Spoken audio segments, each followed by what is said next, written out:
the time today. Quite a bit to share with you up front, so thanks in advance for your patience. Up front, the Department of Defense continues to be fully engaged with FEMA and the whole of government relief efforts related to Hurricanes Helene and Milton. The department will continue to work closely with our federal, state, and local partners to ensure we are doing everything we can to support and coordinate the ongoing disaster response efforts to aid our fellow Americans impacted by these devastating storms. Secretary Austin has been receiving daily updates on these response efforts and convened meetings yesterday and again today with Deputy Secretary Kathleen Hicks, Vice Chairman of the Joint Chiefs of Staff Admiral Christopher Grady, U.S. Northern Command Commander Gregory Guillot, National Guard Bureau Acting Vice Chief Lieutenant General John Stubbs, and other senior DOD leaders to discuss the latest department efforts to support the federal, state, and local response. Additionally, Secretary Austin, Deputy Secretary Hicks, and Chairman of the Joint Chiefs of Staff General C.Q. Brown Jr. also participated in President Biden's White House meeting today with the Vice President, DHS Secretary, and other senior DOD leaders to discuss the response to Milton and ongoing relief for Helene. Because of efforts to prepare and evacuate, this was not a worst-case scenario, and the evacuation orders saved lives. As you know, Hurricane Milton impacted Florida as a Category 3 storm, and DOD took appropriate precautions in advance for our facilities based in Florida to ensure the safety and security of our personnel, their families, and our equipment. Of note, U.S. Special Operations Command and U.S. Central Command remain evacuated from MacDill Air Force Base and will re-enter when safe. The priority is the safety of personnel and their families and ensuring they have the resources they need as they recover from Hurricane Milton. Both commands continue to operate out of multiple locations, ensuring no degradation to operations. We'll provide updates as they become available. In terms of specific DOD actions, first I'll address our efforts related to Hurricane Milton, and then I'll turn to Hurricane Helene. As of this morning, the Florida National Guard has activated more than 6,500 guardsmen and mobilized 500-plus high-water vehicles, 26 helicopters, and more than a dozen watercraft from a dozen states for the response and recovery mission following Hurricane Milton. In addition, another 3,000 National Guardsmen from 19 states are also ready to support. Also, the U.S. Army Corps of Engineers has approximately 250 people supporting the response with temporary roof support, debris control, flood control, waterway clearance, and more. U.S. Northern Command and U.S. Army North have also have active duty forces and capabilities postured and ready to support FEMA when requested, to include up to 60 high water vehicles from Fort Stewart, Georgia, up to 100 U.S. Marines from Camp Lejeune, North Carolina, to provide support for urban search and rescue helicopters, plus light and medium rotary wing airlift aircraft from the 3rd Infantry Division, as well as command and control support capabilities. Additionally, NAS Whiting, Eglin Air Force Base, Moody Air Force Base, Fort Moore, and Fort Stewart have all been designated as staging areas for hurricane relief and support efforts. Turning to Hurricane Helene, the department's support for the U.S. government's combined response continues. The National Guard has approximately 5,000 guardsmen, 80 high-water vehicles, and 50 helicopters from 17 states mobilized. More than 1,500 active duty members are deployed to North Carolina as well, working with federal, state, and local partners on the coordinated response effort. These active duty forces have been engaged in road clearing and commodity distribution, such as delivery of food and water.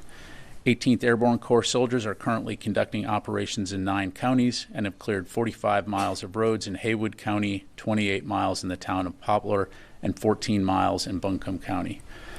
7 active duty CH-47s have flown a combined 37 hours in support of resupply missions, and overland commodities distribution continues using highly mobile infantry squad vehicles. In addition, the U.S. Army Corps of Engineers has more than 550 personnel mobilized to 14 emergency operation centers across the region, supporting debris control, temporary power, infrastructure assessment, flood control, and safe waterways assessment. We'll continue to keep you updated on additional DoD support to both Hurricane Helene and Milton. And turning to a different part of the world, at the request of the government of the Philippines, the 3rd Marine Expeditionary Force and the USS Boxer are providing humanitarian assistance operations in the Philippines following Typhoon Krathon, known locally as Julian, which made landfall on September 30th. The U.S. military is providing air transport and other assistance, including transporting 98,000 pounds of supplies in coordination with the Armed Forces of the Philippines through the U.S. Department of Defense Overseas Humanitarian Disaster and Civic Aid Program. As always, the United States is committed to supporting our allies and partners in their times of need. For additional questions, I'd refer you to Indo-Pacific Command Public Affairs. And shifting gears, earlier today, Secretary Austin spoke with his United Kingdom counterpart, Secretary of State for Defense John Healey, to discuss defense-related issues of mutual interest between our two nations. A full readout of the call will be available later today on defense.gov. And finally, I'd like to wish an early happy birthday to the U.S. Navy, which is 249 years young this weekend. And with that, I'll take your questions. Go ahead. I think AP's not in the room today, but we'll go ahead and start right up front. Liz. Thanks, Pat. Going back to Hurricane Helene, when did the FEMA request come in to send the active duty troops to North Carolina to help with recovery efforts? Thanks for the question, Liz. I don't have any dates in front of me. I'm happy to take that question and we can get back to you. But I do know that we obviously responded very quickly after receiving the request. But again, I'll take that question. And now I have a National Guard response request from Hurricane Helene. Initially, only 300 North Carolina National Guard troops were activated. That's compared to the 6,500 National Guard troops for Florida, which you just highlighted. Why the difference in the responses to each hurricane? Well, look, I think, every state is going to look at what its requirements, and as I highlighted right now, I mean, you've got upwards of 5,000 National Guard. It's also activated to support response efforts across the Southeast to include North Carolina. It's also important to understand that, just like I highlighted, you're going to have multiple states that are going to be supporting that effort, as is the case in North Carolina. The other thing, too, is keeping in mind that, it's not like you're necessarily going to have forces just sitting in locations without knowing the track of the storm, where they're most needed. You need to do this in a way that's synchronized and integrated with a broader effort in order not to create additional problems in the midst of a crisis and an emergency. So as FEMA and as the state of North Carolina work closely together to identify what requirements were, of course, those capabilities were rapidly put online and rushed to the areas where they're needed most. And again, with the size and the scope of Hurricane Milton, certainly as we saw that coming, we were able to, again, from a whole of government standpoint, look at what we needed to do to be ready to respond. Does it mean that, you're going to need all those forces in all those places? Maybe not. But again, you're going to try to make sure that what you're not doing is adding to problems, but that you're being additive to supporting solutions. And I just have one last question. Vice presidential candidate J.D. Vance wrote an op-ed criticizing Hurricane Helene relief efforts, and specifically the DOD's response. He said it was delayed. He compared it to the Obama administration only taking 2 days to authorize active duty troops to send them to Haiti for that recovery effort from the earthquake, as opposed to the 6 days it took for Secretary Austin to sign FEMA's request to authorize these active duty trips to North Carolina. Do you think that's fair to compare? What do you think of that characterization? Yeah, so a couple things. So first of all, as I'm sure you can appreciate, I'm not going to wade into the political campaign or comment on remarks or op-eds by political candidates. It just wouldn't be appropriate. What I will say is, from a DOD standpoint, I can 100% guarantee you that we will lean as far forward as we can to be prepared to respond to requests from FEMA and our state and local partners. And this is no exception. So I think, as I highlighted, we have forces on the ground actively supporting our fellow Americans in their time of need, and we're going to continue to do that. Tony. I need to ask you about Israel and conversations between the Secretary and his counterpart in Israel, and the sharing of information about what comes next. The world's on pins and needles about whether or when Israel may strike Iran. What's the tenor of the conversation and frequency between either the E-ring here and Secretary Austin and his counterpart? Yeah, so your last question there. I mean, as you know, Secretary Austin and Minister Gallant have a close working relationship. They talk frequently. I don't have any new calls to read out since the last one, but as one could imagine, I'm sure there will be one again in the near future, and again, we'll read that out. As we have been from the beginning, those conversations are very focused on the situation in the Middle East, the tensions in the Middle East, the defense of Israel, but also looking at ways to ensure that what we're seeing there does not escalate into a wider regional conflict, and to work toward a diplomatic resolution of the tensions. So I can tell you from a U.S. perspective, that doesn't change. We continue to seek the conditions to enable a ceasefire in Gaza and a reduction of the tensions along the Israel-Lebanon border so that folks can return back to their homes. Can I ask you that? Are they sharing at all their intentions for a potential retaliatory strike on Iran, even in the broadest of detail? Yeah, I mean, as we've highlighted, we're certainly talking with Israel about their next steps as it relates to any type of response from Iran's 1 October attack. But I'm not going to speak for Israel in terms of what they may or may not do. I'd refer you to them. Are they going to give you a heads up of some kind of imminent action? Did they make any commitment on that? Yeah. Again, I'd refer you to Israel to talk about what they may or may not do. Tony, we're going to continue to keep the lines of communication open for all the reasons that I highlighted. Joseph. Thanks. Just staying on Israel, and then I have a second on the Houthis. So today we saw the UN peacekeeping force in Lebanon said that the Israeli army military deliberately targeted their bases, their watchtowers on multiple occasions in the past 24 hours.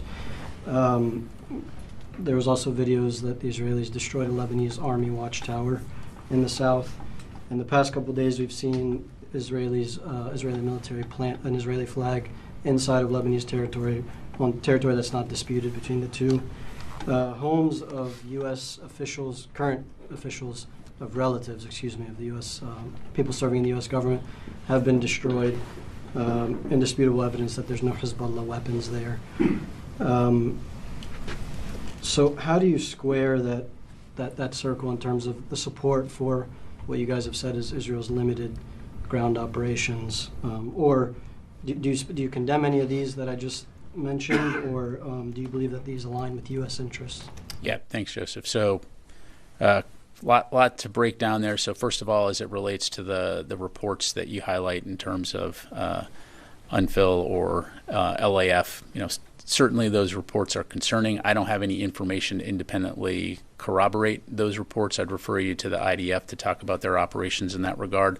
Certainly we do not want to see non-combatants targeted as operations are being conducted. All indications that we have right now is that Israel continues to conduct limited ground operations across the border to remove Hezbollah attack infrastructure. And again, we've highlighted that we fully support Israel's right to defend itself, and we understand the threat that Hezbollah has posed for the last year. Ultimately, at the end of the day, though, again, I'd go back to our belief that for long-term security and stability, the best way to do that is through diplomatic means. So we'll continue to work toward that end. Just a second. I don't know if you saw the report from Brown University a couple days ago on how much military aid has been sent to Israel and then how much the U.S. campaign against the Houthis has cost. They said it has cost $4.86 billion so far, and that the U.S. military could require an extra $2 billion in the coming months. Can you confirm or take the question or let us know if you have any numbers of how much this specific campaign has cost so far? Yeah, I haven't seen the report, so I'm just not in a position to comment on it. Oren? Has the Israeli Ministry of Defense or Minister of Defense Yoav Gallant reached out to reschedule the visit that was delayed from earlier this week, from yesterday? Yeah, so I don't have anything to announce in terms of potential rescheduled dates. I'd refer you to Minister Gallant's office to talk about when they may be available to do that. Certainly, we will welcome the minister. Should he come back to Washington, D.C. Regardless, as I highlighted earlier, Secretary Austin will continue to maintain open lines of communication with the minister and continue to frequently communicate with him. And then just a hurricane question quickly. On MacDill Air Force Base, SOCOM, CENTCOM, the base remains evacuated. Do you have a sense of whether the base suffered damage and to what extent as a result of Milton, and any reports of service member or family injuries as a result of Milton? So, we'll obviously have a lot more information in the hours ahead. I don't have any updates to provide you right now. I'd refer you to the Air Force to talk about the specific condition of MacDill Air Force Base. But, as we get more information, we'll definitely push that out. Let me go back over here, Fadi. You've been patient. Thank you, General. Again, you say that the Israeli operation is limited. The fact on the ground in Lebanon say something else. You're talking about limited incursion. What about the widespread airstrikes daily, including Beirut? What about what the UN just said, that almost quarter of Lebanon is under forced evacuation? Let me put it this way.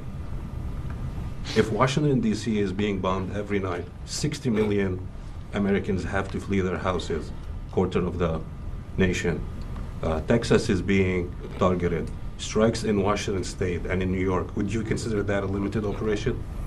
Yeah, what I said, Fadi, was in terms of their ground operations, what we continue to see is a limited in scope in terms of ground operations. As far as their broad efforts against Lebanese Hezbollah, again, we continue to have conversations with our Israeli partners in terms of the size and scope of what they're doing, recognizing, again, as we've highlighted, the importance of not only enabling the defense of Israel, but also thinking through what's next in terms of regional security and stability, taking civilian safety into account in terms of planning and operations. And so we'll continue to have those conversations with them. Again, ultimately, what we want to see is prevent further escalation broadly across the region, prevent a wider regional conflict, and get back to the conditions for a ceasefire and a resolution of these tensions through diplomatic means. Thank you. In terms of the Secretary's recommendations to the President, when it comes to the U.S. interest in the region and protection of U.S. forces, obviously there are, as you said, discussions with the Israelis about their next steps to strike Iran. What did the Secretary recommend in terms of what the Israelis should and should not do, not to harm, so in order not to harm U.S. interest and forces in the region? Yeah, well, I appreciate the question. However, I'm not going to talk about the Secretary's recommendations to the President. That's privileged and confidential information. Again, what we're focused on in the Middle East are several things. Again, protecting U.S. forces and Americans who are in the region, supporting the defense of Israel, and also working with the interagency and with our partners in the region to create the conditions ultimately to return to ceasefire negotiations and resolve these tensions through diplomatic means. So again, we'll continue to stay focused on that. Charlie? Hi, Pat. Yes, it's a routine question, but one we have to routinely ask. The force posture in that region, we know the Harry S. Truman is on the way. Is that playing into the calculus about the timing of the Israeli attack on Iran to make sure that, or to at least give the Defense Secretary the option of having two carrier strike groups in the region at the same time? Yeah, thanks, Charlie. I don't have any announcements to make in terms of force posture in the European Command or U.S. Central Command regions. As I've highlighted before, we have a significant amount of capability there already to enable the protection of our forces and respond to a wide variety of contingencies. So I'll just leave it there. Thank you. Yesterday, Minister Gallant said that the Israeli strike on Iran would be lethal and surprising. Is this something that you agreed upon? I don't have any comments to make regarding Minister Gallant's comments. Again, I've highlighted what we're focused on. I mean, the reason I'm asking, I would like to know if this department and the Israeli Minister of Defense are on the same page when it comes to the Israeli plan to strike back on Iran. Yeah, and again, I'm not going to speak for Israel about any operations that they may or may not take. As I highlighted, we continue to have conversations with the Israelis about next steps as it relates to any type of response from Iran's missile attack. But I'm not going to speculate, nor would I, again, speak for Israel on that. Wafa. Thank you, General. So, first clarification, since October 6th, there was no phone calls between Secretary Austin and Mr. Gallant. So, for 4 days, there was no consultation or engagements between Secretary Austin and Gallant. The last phone call that they had was on Sunday. Yeah, October 6th. So since then, there was no. I don't have any calls to read out. But again, as I highlighted, don't have anything to announce today, but I'm confident that they'll speak again in the near future. And I have a follow-up on Joe's question. I know you said you didn't see the University Brown report, or you don't have any numbers, but can you explain why the Pentagon consistently declined to give or provide information details regarding the cost of U.S. assistance to Israel since October 7, 2023? How do you explain this lack of transparency to U.S. taxpayers on this matter, on this issue? Yeah, I mean, we certainly provide information to Congress as it relates to the security assistance that we provide to many countries around the world. As we've highlighted previously, I'm not able to provide a specific number, Wafa, other than to say we have provided billions of dollars in security assistance to Israel since Hamas's attack on October 7. And, as we have more information to provide on that aspect, we certainly will. And I just don't have any dollar figures to pass along to you today. Thank you. Yes, ma'am. Committee. All right, nice to see you again. General, I have two questions. North Korea recently fortified the border between North and South Korea. When North Korea declared for the fortification of the inter-Korean border, it notified only the United States, not South Korea, of its move. How does the Pentagon assess North Korea's intention? Well, look, when it comes to the security on the peninsula and our alliance with South Korea, that's something that we obviously take very seriously. We maintain frequent communications with our Republic of Korea allies. As for why the DPRK may choose to do something as it relates to communicating items like that, I'd refer you to them. Regardless, we have a very strong alliance with South Korea and will continue to work together towards security and stability throughout the region. Thank you. North Korea is intervening in the war in Ukraine by sending troops for Russia. Iran and North Korea are called the axis of evil. Are there any signs of military cooperation between Iran and North Korea in the Middle East war? Between Iran and North Korea? Yes. I don't have anything to provide on that. Janie, I have not seen anything to indicate that that's the case, but obviously, something we'll continue to keep a close eye on. Thank you. Let me go to the phone here. Constantine from military.com. Thanks, Pat.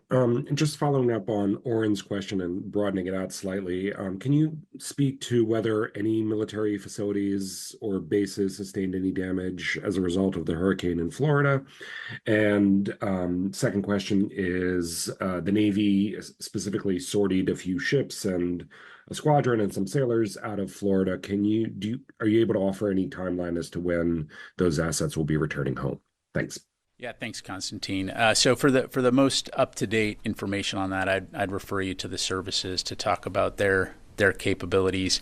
And I'm hesitant to speculate and provide something off the cuff in terms of the status of DOD facilities in Florida. I would say anecdotally, initial indications are, as I highlighted in the topper, that it wasn't the worst case scenario. In other words, there's some damage, but not extensive damage. But again, we need the time to be able to go in, have the teams make those assessments and come back with more detailed information. So I appreciate your patience on that, but I'm confident we'll have more up-to-date information in the very near future.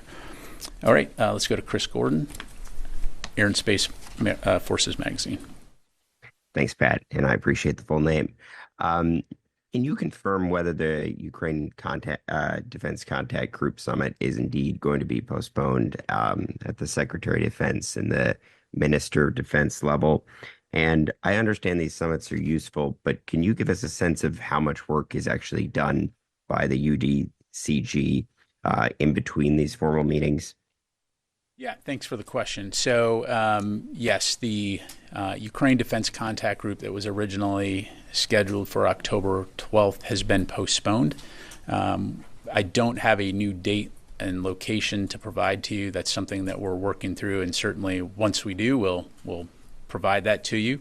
But to your second question, there absolutely is a lot of work that happens in between the UDCGs, and that really entails the capability coalitions working through their co-chairs on identifying, developing, and delivering capabilities to the Ukrainians, both for their near-term and long-term defense requirements, as well as one of the things that Secretary Austin, for example, and our policy team do on a very regular basis is working through ensuring that Ukraine is able to get the security assistance it needs to defend itself. And so that entails phone calls, it entails bilateral meetings and discussions that are very frequent.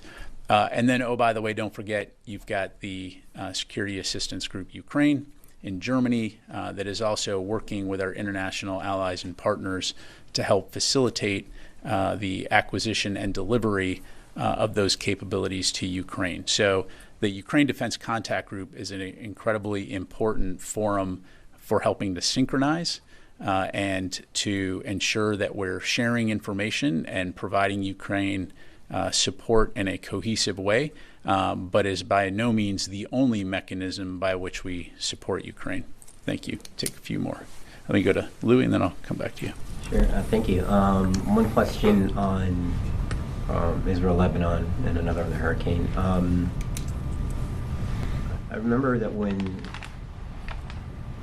you were looking for clarity for quite some time from Israel about their intentions and their plans when the incursion went in to Lebanon.